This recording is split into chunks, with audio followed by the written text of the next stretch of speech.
All righty, folks, we're going to get started. So I have some updates, some housekeeping before we get started on the continuing our lecture slides on anion redox. So there's major assignment due date changes that I want to call attention to. This has been updated in a number of places. So if you look at the syllabus tab, this is all aggregated and tabulated. So if you want to see it all in one place. In terms of other places that you can find the due dates for convenience, there are also all the Carmen assignments have been updated. So you should see those changes. If you click on the syllabus tab, they're also there. And then if you have already downloaded the final proposal template, there's a version 2 that has been updated. The first page has all the dates that have been changed. So which of the assignments have updated due dates? It starts with the sustainability assignment, so that's been moved up. So you can see here the change is to now March 4th. So it gives you, so the sustainability assignment has been moved up, but the work plan assignment has been given more time. What I also want to note is these have always been, your assignments have always been due on Fridays. The change now is that some of the subsequent assignments are on Monday. So I highlight that to basically shout in writing that there's a change. So now that you have a rhythm that assignments are due on Fridays, there will be a change. Now, one of the reasons why I did that, not to confuse anybody or throw off the rhythm, but it's to take into account the core survey responses that were submitted at the beginning, in which some of you have indicated that there are major assignments that are due around the same time. So if I were to keep the cadence of every Friday for convenience so that you only have to mentally think about one thing, that would interfere potentially with some other classes. And since this change is made after the fact, I wanted to accommodate that so as to not put undue burden if there is some flexibility with the assignment due dates. So that's why some of the assignments are now due on Monday as opposed to on Fridays. The other major change I want to highlight and take some time to be very explicit about is the final peer review. So given that I'm giving more time for the work plan as well as more time for final proposal completion, you'll note that there's a huge jump in due dates here. That means that since finals start April 27th, the peer review assignment will now be treated as basically a take-home final exam, if you will. So that's why the change, that's why there's a change in the submission time. It's not at 11:59 p.m. because if this course were to have a final exam, the final exam would end at 1:45 p.m. on May 3rd, which is the allocated time as assigned by OSU for this class starting on a Monday at 12:30. Okay, so that's why these times were chosen, not arbitrarily, but because we need to stick to OSU guidelines, because if you have other exams and other schedules, there doesn't need to be unnecessary conflict. Now, the grades are not changing, the score percentages are not changing. It's just the due dates have been changed so that basically you get more time to really revise your work based on the feedback. So the intended goal of all these changes is to actually alleviate some of the turnaround time so that each work that you submit, really you'll have as much time as possible to take into account feedback and to submit something that, you know, really reflects improvement and evolution of your work along the way. Okay. So if there are any questions, any updates to this, you feel free to ask about it now. You can also follow up afterwards, but just note there are major changes to the latter half of the semester in terms of due dates, but really the intention is to alleviate some turnaround time, some quick turnaround times.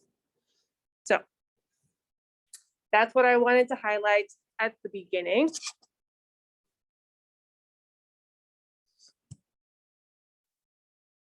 Before we continue.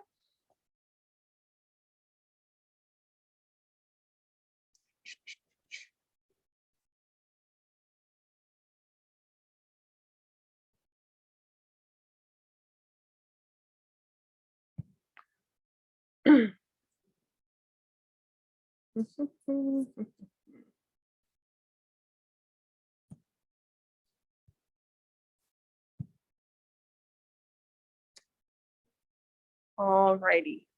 So now we go back to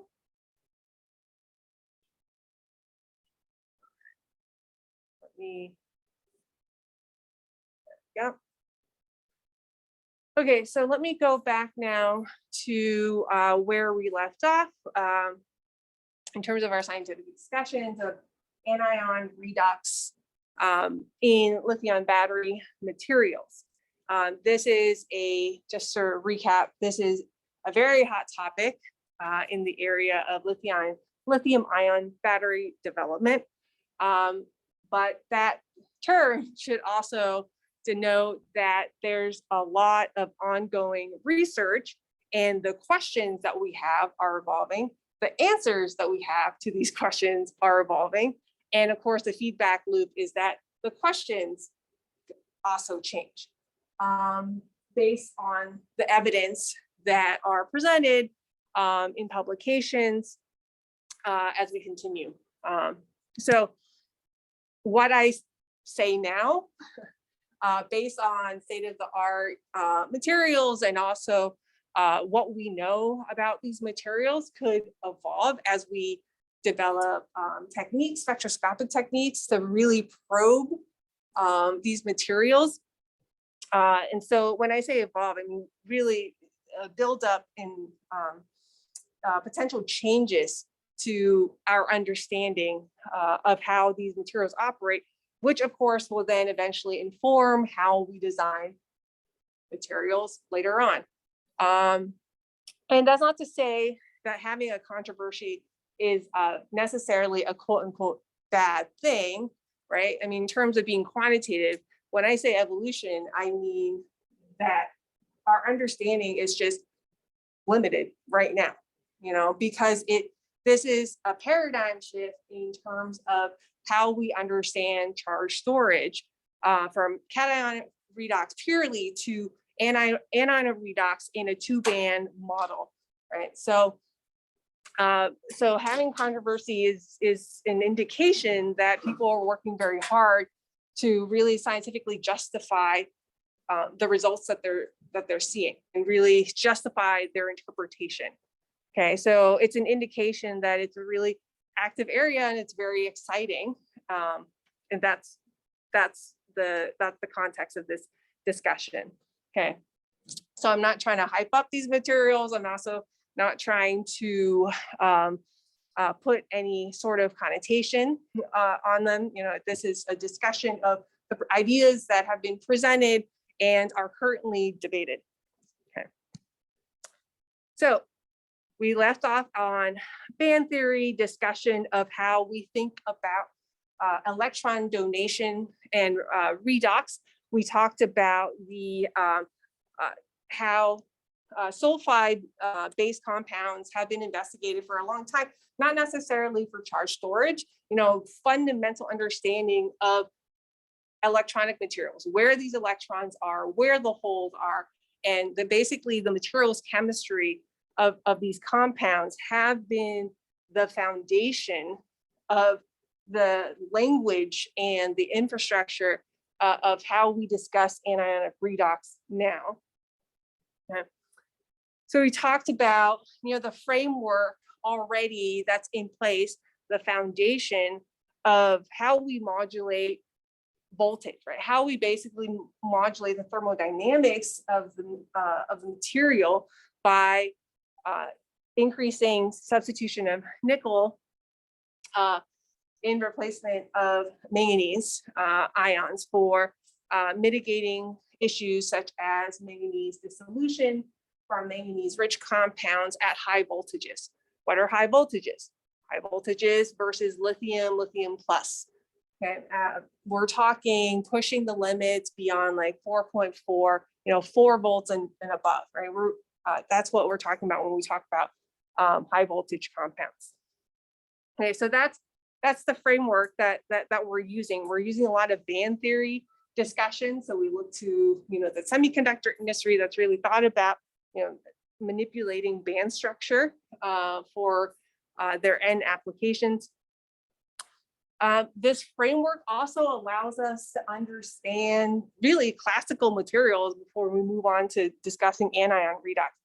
We talked about how as you increase here, these are sulfide based compounds going to oxide based compound and also compounds with polyanions such as phosphates. We talked about how the 3D transition metal overlapping with the sulfur 3p orbitals and how that can explain the differences in voltages here, going from sulfides widening that Hubbard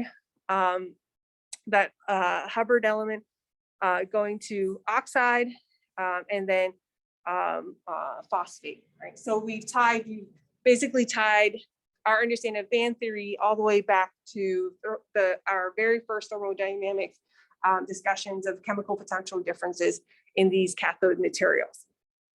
Okay, these are simple voltage curves that we've discussed. We understand, the sloping features of a solid solution material. We understand two-phase coexistence in materials that have plateau. So now we have electrochemical signatures that tie back to fundamental properties of a material like its crystal structure and thermodynamics. So where we left off is where to go from here. How do we push the boundary and increase capacity beyond classical theory, right? In terms of the general overall objectives, although each material is application specific, but the general objectives of increasing capacity and increasing voltage is of course consistent across multiple applications. And so when we see that, we see, okay, well, you start off with the classical lithium cobalt oxide, you introduce manganese to increase the voltage and then also decrease the dependence on cobalt. And then you add in a little bit of nickel to stabilize the bonding environment of the transition metal to oxygen. And you add in also aluminum to stabilize, and use a non-transition metal to do so. And then that leads you to the lithium-rich layered oxide. So this is a specific class of materials, a specific family of compounds in which, unlike conventional layered materials that we've already been discussing, like lithium cobalt oxide, where you have lithium ions in the van der Waals layers, transition metal oxide octahedra in the next layer, and that repeats. Now you have lithium occupancy in the layer where transition metals typically lie. And they could occupy Wyckoff crystallographic positions that are in at sites with nearest neighbor of transition metal, or the transition metal can also occupy the same site as that of lithium in that transition metal oxide layer. So you can have mixed sites as well. So the situation becomes more complex when it comes to understanding the crystal structure and how the bonding to oxygen occurs. And that's actually the heart of the matter. The fact that lithium ions are now in the metal oxygen layer, as opposed to just being in the van der Waals layer by itself, gives rise to anion redox. Okay. And so there are quite a number of terminologies that you see out there. So that leads me to the lithium-rich compound. So in terms of the terminologies that you see out there, you probably have seen either lithium-rich, excess lithium compound. You've also seen compositions that look like this. So the reason why certain compositions are written like this versus just, your typical stoichiometry of lithium X, NMC, O2, is because of the distinction between whether or not you have nanodomains of Li2MnO3 and LiMO2, or you have solid solutions of the whole thing. So if you have solid solution, right, then you would write it as LiX, NMC, XYZ, O2. But if you have nanodomains, you want to distinctively communicate that and say there are no domains of Li2MnO3 and LiMO2, or sorry, MO2, not MnO2 specifically. It can be generic M. Now, why would this matter? One, scientifically, it's quite interesting because that affects the fundamental crystal structure, but also the mechanism of lithium ion migration and charge storage is different depending on which model you use. Why? Because lithium ion to the transition metal and lithium bond distance to oxygen will also be different depending on if you go with the solid solution or nanodomain model. So it actually has huge ramifications on which model you pick, okay? Or I wouldn't say pick, but which model you start off with, which picture of the material system you start off with, okay? Now, regardless of which material, which descriptor you use, these materials are attractive because above 4.4, there seems 4.4 volts versus lithium plus, there seems to be really interesting charge storage and increased capacity that has really attracted a lot of fundamental studies. So what you see here is the practical capacities of 150, maybe 200 milliamp hour per gram of lithium cobalt oxide is now increased to 250 milliamp hour per gram. So this is quite significant increase. This is quite exciting. But is it reversible? Is the process reversible? And is the charge storage mechanism the same? The answer is no.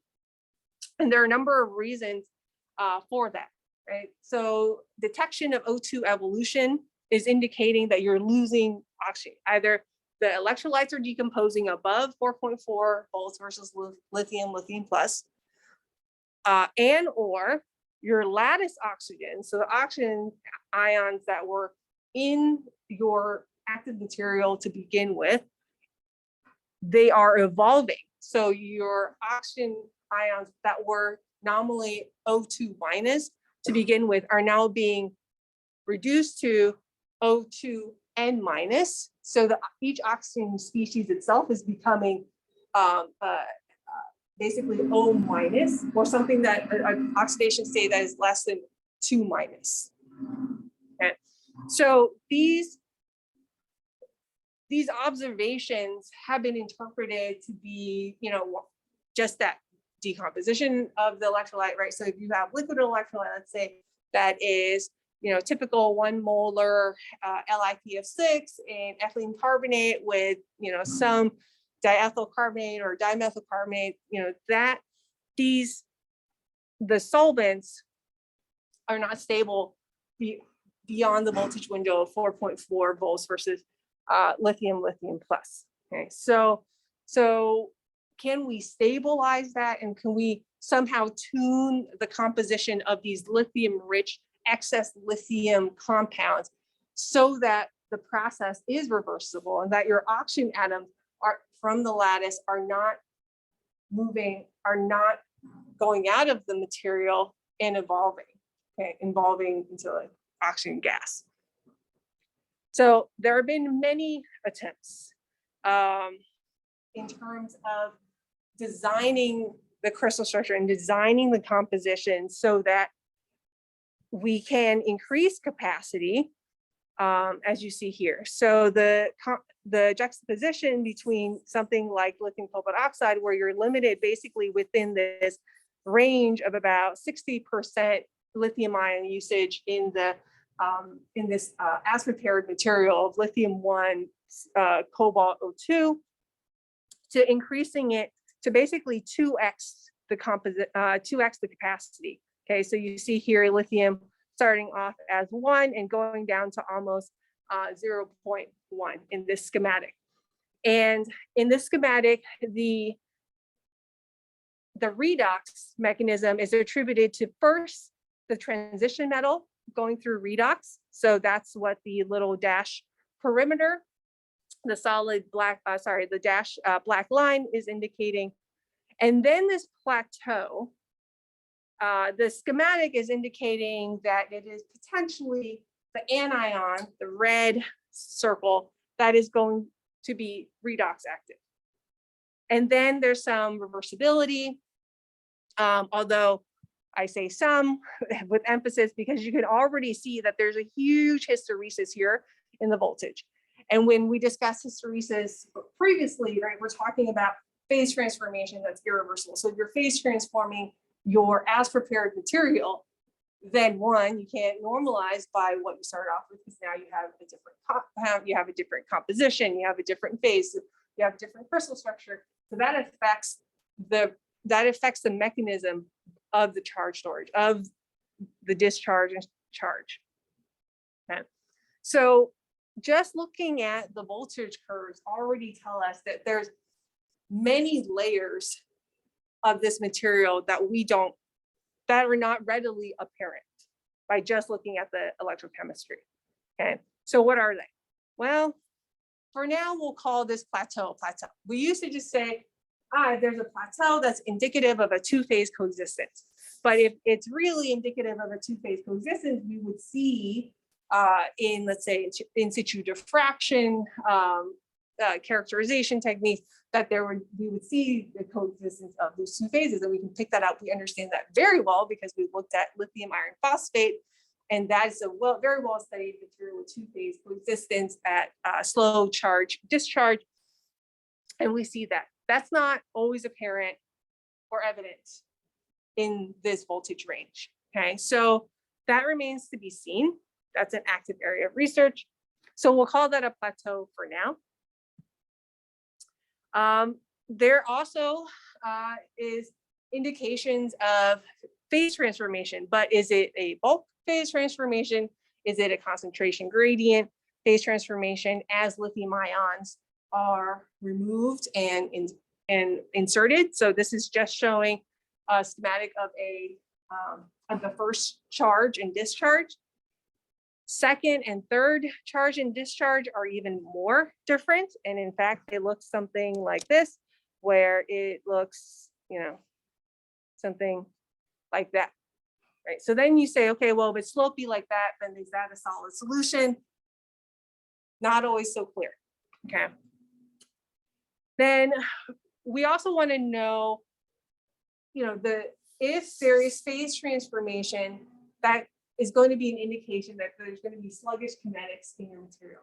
Because if you can preserve the starting material crystal structure, then you understand the diffusion pathways. You can engineer nanostructure, the diffusion of lithium ions through the material. But if there's phase evolution that you cannot control, then you're going to have sluggish kinetics. In terms of, even if there is a grain that has, let's say, fast kinetics, it can be impeded by a neighboring grain that undergoes a different mechanism of degradation. Okay, so there's a lot in terms of questions that we have for how this phase evolution is occurring. And then that leads to capacity fade that's been seen. So what is the capacity fade from? Is it parasitic side reactions? Is it that you're phase evolving and you're having these grains of, you know, some composition or crystal structure that is different from the starting material? You know, the fade is not always because the material is not of the right particle size or not, you know, it can be much more fundamental than just the fabrication technique. Okay, so all these questions are still quite open questions for these types of lithium-rich materials.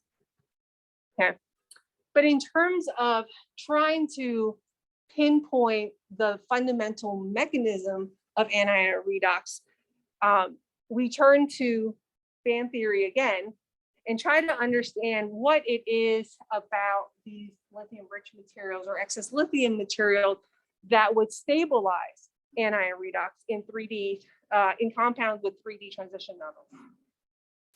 And so if we look at molecular orbitals, so let's just look at the local structure and build our understanding that way. And that's what people have done. We look at the local structure and we say we can look at the orbitals of each of these elements. We understand the electronic configuration of these elements, right? We can build up every single element and every single cation, anion. And when lithium bonds with oxygen, when the transition metal bonds with oxygen, we can form these molecular bonding orbitals and anti-bonding. So that's what the asterisk is. Right? Bonding orbitals where the electrons are going to be. Well, statistically, right? There's a limit, Heisenberg uncertainty principle, but we can understand where the electrons lie and which orbitals are going to be bonding, are going to contribute to bonding and anti-bonding. Now, if you have lithium-rich material, so you probably have seen the discussion of the formation of these covalent lithium, oxygen lithium compounds. And these arise when the lithium ions are in the layer with the transition metal. So the formation, unlike just conventional layer material like lithium cobalt oxide, you form this Li2Li bond, type of bond. This type of configuration gives rise to not a bonding orbital and not an anti-bonding orbital. It gives rise to a non-bonding orbital. So if you read the literature about anionic redox, you may have come across terms like orphan orbital or orphan bonding, but it's all the same in terms of Li2Li formation.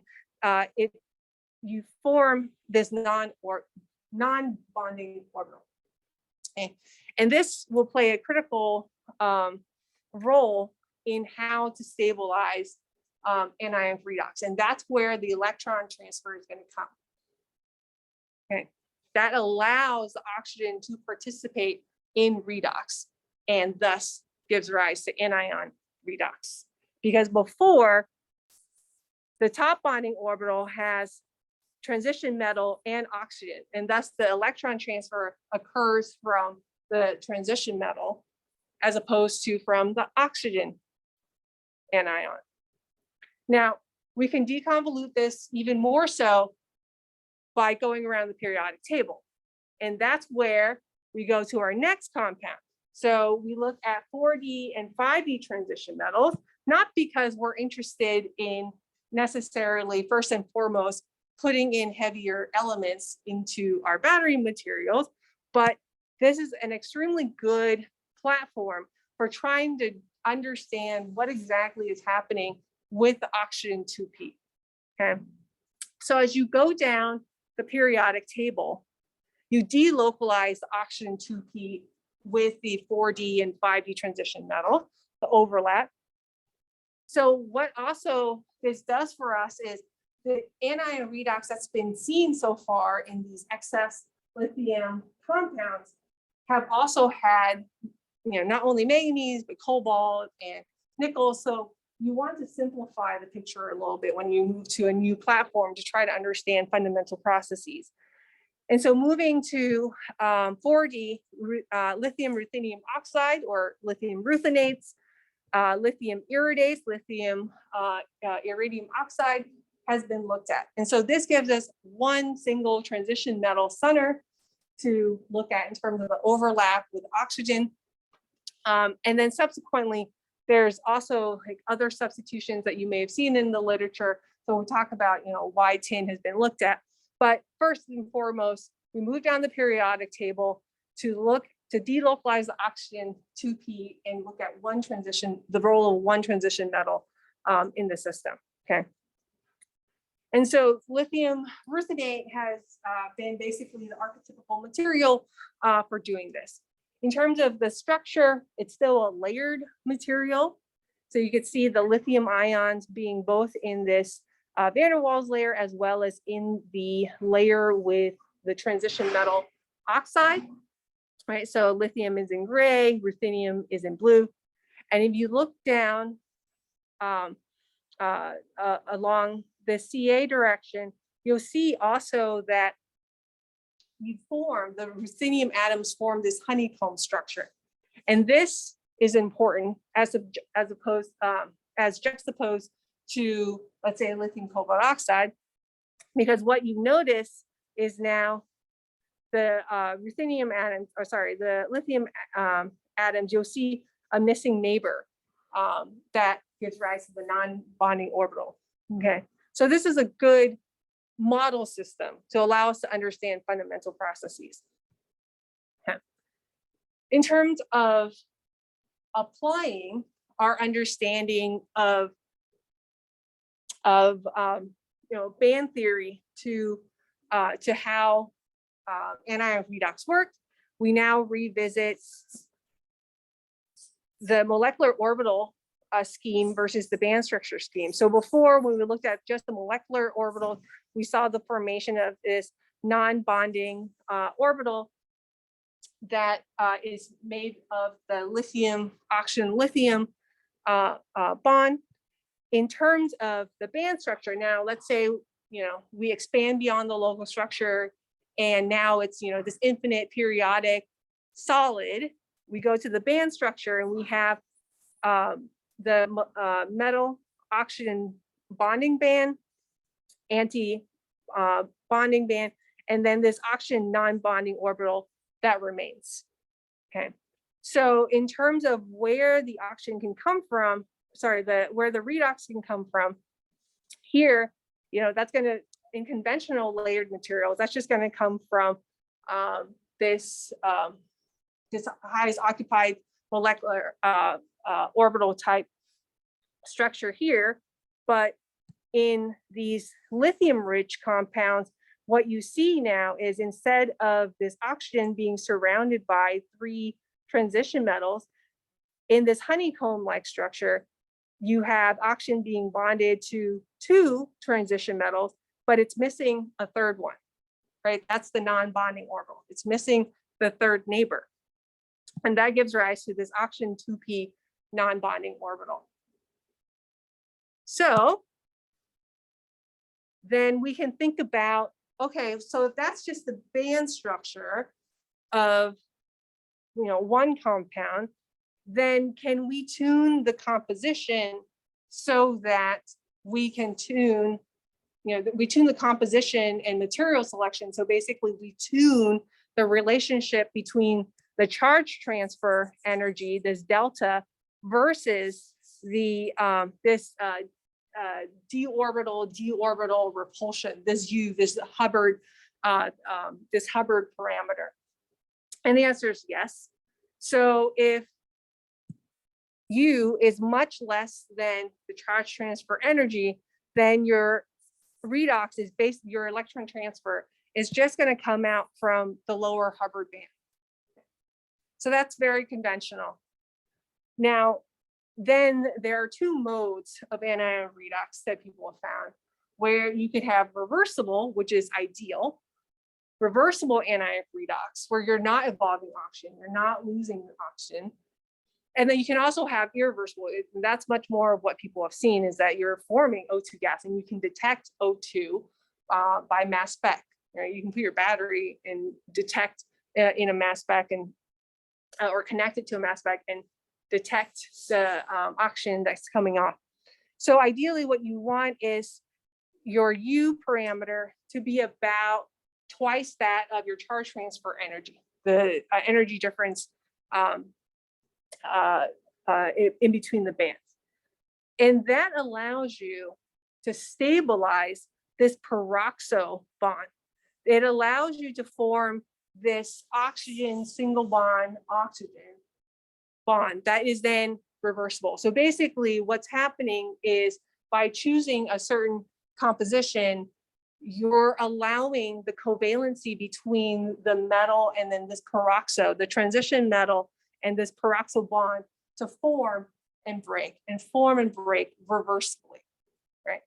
So how do you do that? How do you tune that? Well, you start off with your model system, your platform of lithium 2 ruthenium O3, or your iridates, lithium 2 iridium O3, and you substitute with tin. Because tin is large, it's not as mobile, and it's also not as easily reducible, because you don't want it to contribute to the charge storage. You want to isolate the chemistry. So you can substitute with a large element such as tin, and that allows you to modulate the band structure so that U is about 2 times that of the charge transfer. Now, other compositions have been explored, and that's what you see here. So if you had just LiMNO3, which is what we started with, lithium-rich compounds, and then substitute in with nickel and cobalt, and then also these telluride oxides and also antimony oxide-based compound, what you see more is that you see oxygen evolution, and that the anion redox is not reversible, right? So you can pick certain compositions so that it's reversible. Now you look at this chemistry, and you have to think, what is the end goal? What is the end usage? Fundamentally, this is a beautiful platform to understand fundamental mechanisms of anion redox. But the usage of ruthenium and precious metals like iridium is really not tractable in terms of costs and also access to these raw materials. But they do give us insight into how we think about and understand manipulation of anion redox, which will then go back and inform us as to how we can potentially manipulate irreversible anion redox to make it reversible. And then we also have to think about, yes, this is the bulk lithium, ruthenium, lithium iridates, but can we make coatings? Can we make concentration gradients where we're not using as much iridium? So there are opportunities to grow, but this at first will provide us a really good starting platform to try to understand anion redox and how we can tune chemistry to control exactly, increased capacity that is reversible at high voltages. And that is what is really exciting and the heart of really ongoing work, as we speak. Yes. The Hubbard bands, are those? Yes, they arise from the 3D or 4D and 5D molecular orbitals of the transition metals. Yes.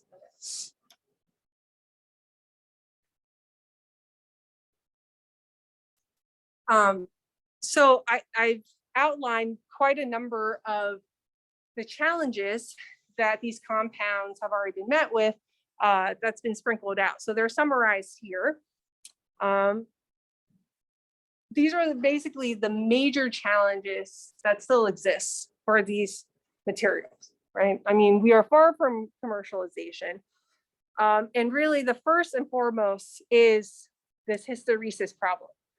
If you are having phase evolution and loss of the active material, then that is going to impede cell life. I mean, that is going to impede, really realizing these materials in a working cell. And there have been, correlations that people have found, with cation migration and things like that. But just because you observe something does not mean it's the cause of what you see. So this sentence is probably the most important takeaway in all of battery research, right? Is that correlation is not causation. Just because you see failure because of a certain mechanism doesn't mean that is the mechanism that is, the root of the failure mode. I can't emphasize that enough in battery research, okay? Because this area really requires a combination of disciplines and characterization techniques that I think when not done well, as in when they're done at a superficial level, can really lead to interpretations that are inaccurate or not representative of the situation, the chemical, what's happening chemically. Right, so the sluggish kinetics, we've already talked about from phase evolution. In terms of designing complex particle morphologies, that is ongoing work. In terms, we discussed that very briefly earlier on about, how to design core shell type structures so that nickel's on the outside and mitigating, manganese dissolution. That is a viable option, because there are some fundamental limitations to using manganese. And then what's also interesting is now the development of anion chemistry, right? So we've talked about oxides as a family of compounds, sulfides, chalcogenides in general, but mostly sulfides because selenides are generally heavier. But in terms of fundamental study, I'll lump them under chalcogenides, right? We talked about oxides, chalcogenides, and we've sort of binned them in their own families, but the combination of the two oxysulfides allow us to now introduce disorder in the anion as opposed to just controlling cation disorder, right? So that's also an active area of research in terms of mixing anion redox together to increase capacity and also voltage, because typically oxides are higher in voltage and sulfides are lower in voltage. So somewhere in between, you sort of get a compromise. There's also oxyhalides, right? So oxyfluoride compounds have also been investigated to increase the voltage of these active materials. So there's a lot of work that is ongoing as we speak to really try to push the limits, from a fundamental point of view. Okay, so this is where we're going to leave anion redox. For context, this is the tip of the iceberg, this discussion of anion redox. There's a whole lot more in terms of drilling in more and more. I will continue this discussion, but in the context of materials characterization, because there's a lot there. So I want to corral that discussion to when we talk about comparing different techniques that can complement each other and also corroborate, certain observations. So we'll come back to this because it's just the tip of the iceberg. Okay. So this is where we're going to leave off before we continue on to lithium ion battery ceramic solid electrolytes. Are there any questions or comments before I move on to that?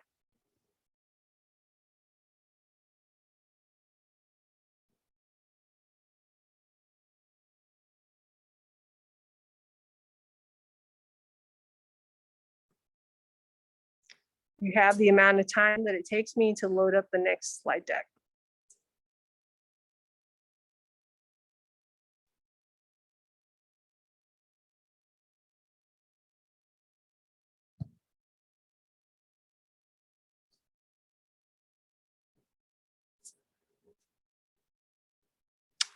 Okay. So lithium ion ceramic solid electrolytes. Talk about chipping away at the tip of the iceberg.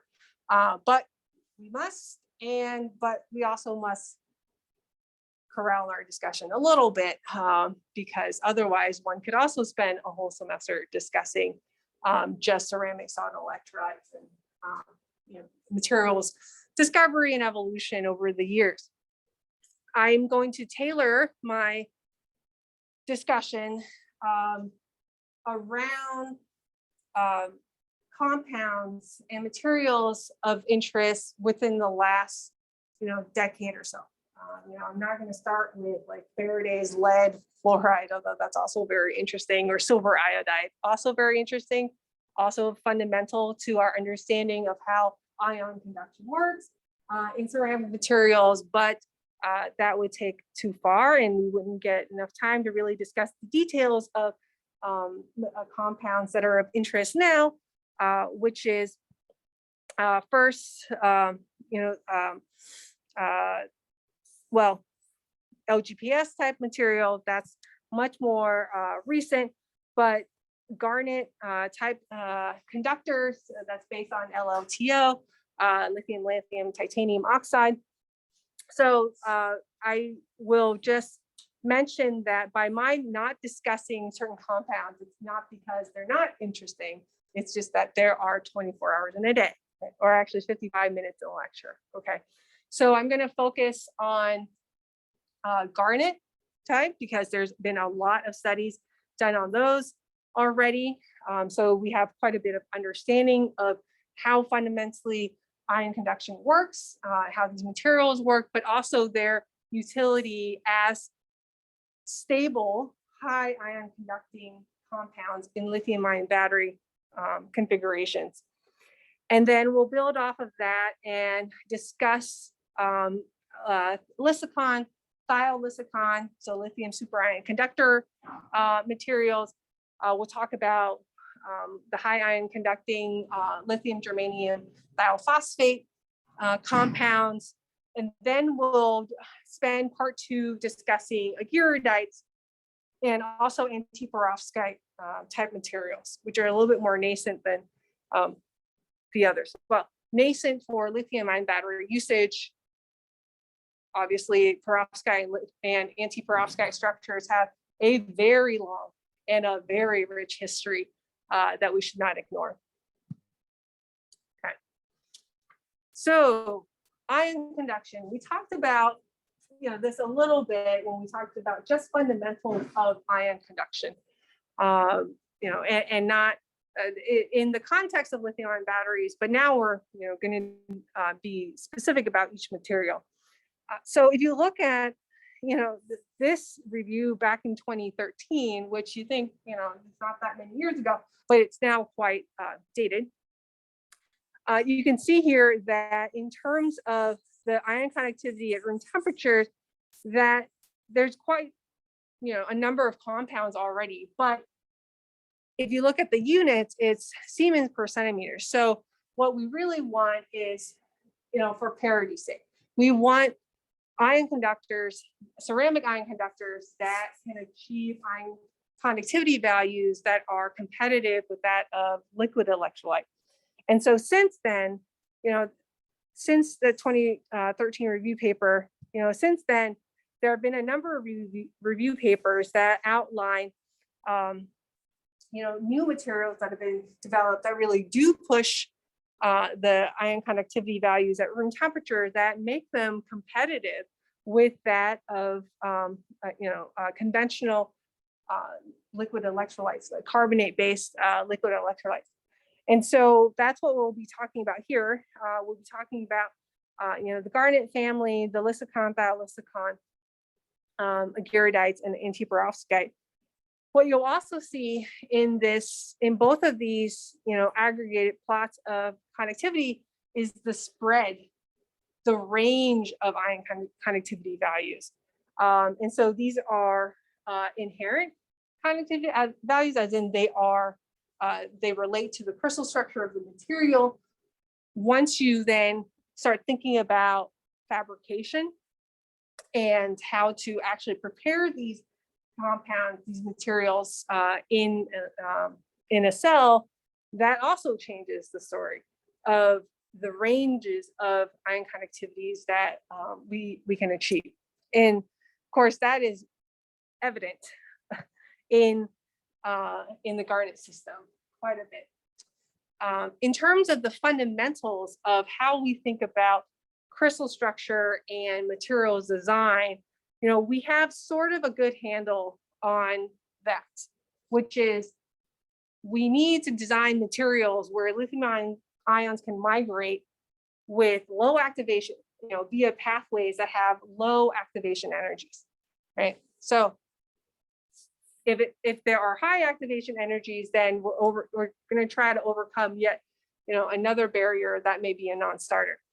So we have a pretty good handle now that in terms of designing fast ion conductors, that if you have, let's say, lithium ions in a BCC sublattice, correction, that the lithium ions that sit in these tetrahedral sites can migrate via this pathway to another tetrahedral site through the face sharing of these two tetrahedra, and that has the lowest activation energy as compared to these other pathways that are outlined here. So if there is a FCC sublattice, then the typical path of migration will be from these tetrahedral sites into this octahedral site and then back out again. And so you see that here, where you have this saddle and then the lower energy. So you actually have these two activation energies. And for HCP type material, there can be a number of pathways, but they're also, they can be quite high relative to the single pathway that's in the BCC sublattice. So this has been established. This is the this is the current understanding for how we design new materials with fast ion conduction for lithium ions. Okay, and so we've seen this already with historical compounds like silver iodide and the newer compounds such as tetragonal lithium 10, germanium, phosphorus 2, S12. And then this metastable lithium 7, phosphorus 3, S11. Okay. So we have a pretty good understanding of that, but that doesn't mean you can't engineer even higher ion conductivity by manipulating the polyhedral conductivity and also widening the diffusion pathway of compounds by changing the chemistry. So that's what we discussed previously when we were just talking about ion conductivity. Okay. So with that, we will start off with the garnets. Well, in terms of looking at the calculated voltage stability and chemical stability against lithium metal, what you see here is the garnet type lithium lanthanum zirconate are family of compounds. They're ideal because one, they have mechanical properties that are resistant to lithium filament growth, so they can block that growth. They have these open structures, for lithium ion type of lithium ion movement. They're resistant against lithium metal, so they're resistant against reduction. So all is well. But that's not the entire story. So just because a compound has high elastic modulus and it has high strength, that's not the only descriptor for what kind of material is going to block lithium filament growth. That used to be the thinking, but that's actually not the only reason, but it does help, right? So if you look at all the various types of LLZO with, aluminum substitution, even LATP, all of this, lithium lanthanum titanate, the perovskite. So all these compounds, they have high Young's modulus. So it's a good starting point. So these are stiff materials that can, block lithium filament growth. So that is an advantage. In terms of the start, we will pick up here next time because we are out of time today. But next time we'll talk about the start of lithium garnets and materials design and their evolution from LLTO.